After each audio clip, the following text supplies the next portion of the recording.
कौटुंबिक समस्याग्रस्त पत्नी पीडित पुरुष आश्रम करोडी छत्रपती संभाजीनगर या ठिकाणी वटसावित्री पौर्णिमेच्या पूर्वसंध्येला पिंपळ पौर्णिमा साजरी करण्यात आली।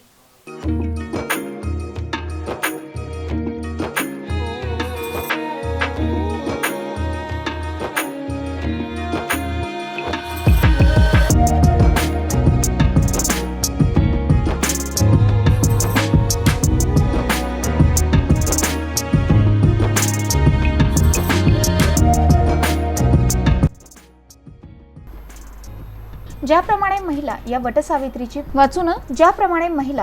वटसावित्री पौर्णिमा साजरी करून वर्षानुवर्ष वटवृक्षाची पूजा करतात आणि वटवृक्षास 7 फेरे मारून 7 जन्मासाठी हाच पती मिळावा यासाठी पूजा करतात। परंतु ज्या पुरुषांच्या बायका त्यांना भांडतात, त्यांना त्रास देतात, अशा बायका देखील वटसावित्रीची पूजा करतात। वटसावित्री पौर्णिमा साजरी करून त्यांना आणखी 7 जन्म त्यांच्या ताब्यात घेण्याची मागणी करतात। अशा भांडखोर पत्नीसोबत पत्नी पीडित राहू शकत नाही, म्हणून पत्नी पीडित पुरुष आश्रम करोडी छत्रपती संभाजीनगर येथे मागील 6 वर्षांपासून पिंपळ पौर्णिमा साजरी करून पिंपळाला साकडे घातले गेले की अशा पत्नींपासून त्यांच्या पतीची सुटका व्हावी अशी याचना देखील केली। आज पत्नी पीडित पुरुष आश्रमामध्ये पिंपळ पौर्णिमा पुरुषांनी साजरी केली आहे। अशोक साठे, MCN न्यूज, वाळूज, छत्रपती संभाजीनगर।